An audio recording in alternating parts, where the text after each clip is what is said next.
Hi, I'm here with Mark Conroy, Managing Director of the Americas for Silversea Cruises, and this is Insider Travel Videos.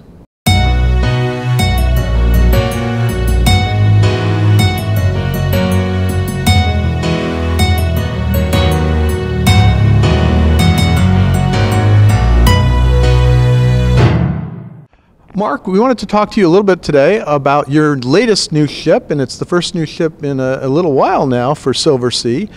It's Silver Muse, and this just launched literally a few weeks ago. Talk a little bit about that ship and what it's bringing to your fleet.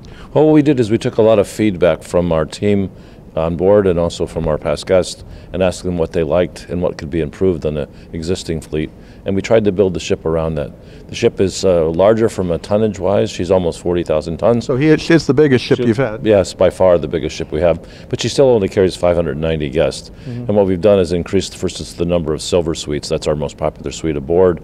And we've added a lot of new things that they told us they wanted, including multiple dining venues, larger suites, better, more spacious living areas, and additional public areas. Yeah, and so the dining areas, I think you have, what, 8 or 9 new dining areas? Yes, we have 8, including a very authentic pizza parlor, which is amazing. It was like that. Yeah, it's a really great, actually. The best pizza I've ever had. We hired somebody from Naples to design the pizzas for us, and that, as you know, Naples is the pizza capital of the world. I know very well. And then we have our hot rocks, or we call it the grill now. We have Atlantide, which is more of an elegant, formal restaurant, steaks and chops and fish. Then we have Indochine, which is a nice restaurant that's kind of an Asian fusion cuisine. So, and then 3 other restaurants. Yeah, so a lot of variety and that's much more than your other ships, right? Yeah, we most of them, we always have 2 or 3 options, but this has up to 8. And what it doesn't have is a main dining room. So guests don't have that main dining room feel. The closest thing to a main dining room will probably be Atlantide. And the idea of it is to give people choices, because choices that's what luxury is all about.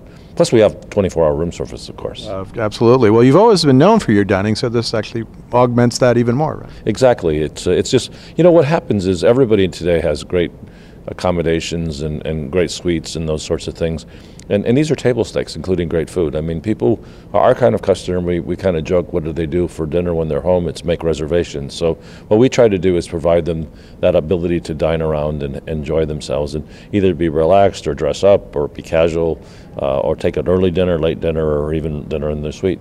Yeah. Now, this is your 9th ship, I believe, in the fleet? Yes, it is. We carry roughly around 60,000 customers a year, which means we're a fairly small company, but it is our 9th fleet. We have 700 beds in the expedition side, and the balance of the fleet are in what we call the classic fleet. Well, that's what I wanted to ask you. You really have differentiated your classic fleet, of which Silver Muse is now part of that, from your expedition fleet. Talk a little bit about what the difference is with the expedition fleet. Well, you know, we got in the expedition business again because our customers told us that's where they wanted us to be. They would have to leave us to do their bucket list places like Antarctica or the Galapagos. So we looked for opportunities to continue to keep them in the brand. And, you know, before we got an expedition, you know, expedition was one of those things where you had to compromise your lifestyle to go. You know, the ships were typically old, the food was just maybe okay, and there were a lot of it wasn't, but the destination experience was wonderful. So what we've tried to do is create that wonderful curated destination experience using Zodiacs and a team of experts, combined with great food, great service. So you do your day in Antarctica, you swim in the hot springs, and you come back and have a martini and a nice steak. Well, that sounds like a very good recipe for success, if I do say so. But you've also transitioned, or it's coming up, I believe, one of your original ships that you're moving into the expedition fleet, right? Yes, our very first ship, the Silver Cloud, built in 1994. Not an old ship by any means, but we had to decide to do a major work on it. And the one thing that we were looking for is some additional capacity. So instead of just refreshing it as a ship to be more like the Muse, we decided to turn it into an expedition ship. So we are taking the capacity down to about 250 in a non-expedition mode and 200 in an expedition mode, because that's the legal limit we can in Antarctica and the Arctic. We're outfitting it with 19 Zodiacs.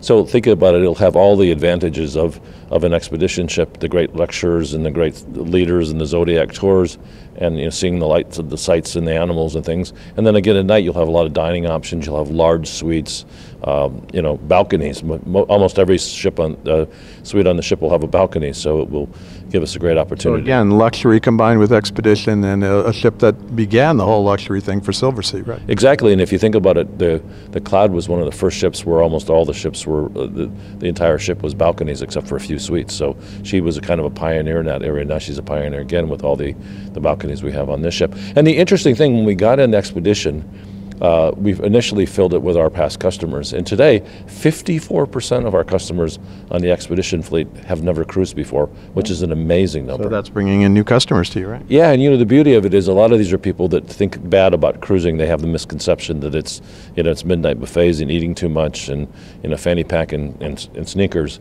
And when they get on the expedition ship, 130, 140 guests, and they have this great experience, and they go, maybe we should try Silversea in Europe, and we should try Silversea in the Baltic. And so we're able to now convert both our Silversea customers to the expedition business, but also the expedition customers to our normal fleet. So it's great for the agency community because obviously one of our sales is a good sale to make, and it's good for us because they extend the life of the customer. Right. Now, let's get back to the Silver Muse very briefly. Now, where is that ship going to be sailing in the next year? Well, currently it's in the Mediterranean, and we'll stay there until the early fall, and then it goes up into the Baltic, and then crosses over north through Iceland, ends up in Montreal, then Montreal to Fort Lauderdale, and we're going to be showing her off along the coast, and then Fort Lauderdale she's going to leave and go all the way around South America. And then after the holiday cruise in the Caribbean, she's going to take another round South America cruise because we have a huge presence in South America, so we want to show off our new ship. Plus, it's an alternative to the World Cruise. It's another great 66-day cruise that people take that as an alternative to the World Cruise on our newest ship. And I know you have a wide extension of World Cruises too. It's a great product for you. No, I just actually came back from there. We do it every year at the end of the World Cruise. I get to meet with guests and find out what they liked and disliked and tell them what we're going to do better next year. So it's a great very brave, right? Yeah, pretty much so. But because they've been 120 days, they love the ship, but they also know they know more than I do in many cases. Okay, now let me close by just tell travel agents 2 or 3 or 4 things on the key to selling Silver Muse.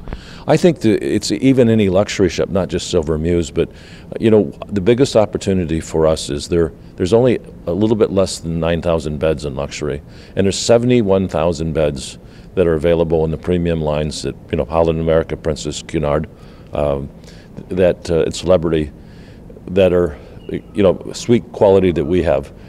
And what the customers don't know and what the agents can tell them is that they can actually take a luxury cruise, because when you look at their pricing, it looks like we're much more expensive, but we're also much more inclusive. But so by the time they get done charging you for all the extra stuff, the reality is that we're very close in price to a nice suite on a premium or even a contemporary ship. The difference is the agent only makes the commission on the stuff that he sells before, right. And there's NCFs. Where he gets commission on almost the whole thing. So I call it a virtuous circle, because the customer gets a luxury cruise for not what they're going to pay, but what they're going to spend on a contemporary or premium cruise.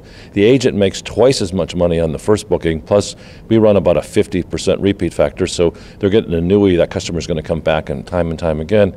And of course we're thrilled because we get a new cruiser to Silverseas, and we're pretty good at keeping them. Well, that's a great reasons to sell Silver Muse and to sell all of your products. Mark, congratulations on the new Silver Muse. Congratulations on this growing expedition side of the fleet that I think provides a great alternative to luxury guests, and we're looking forward to seeing the ship when it comes over in the United States later this year. Well, James, I appreciate the opportunity to share all this information with our travel agent friends. Thank you. I'm James Schillinglaw for Insider Travel Videos.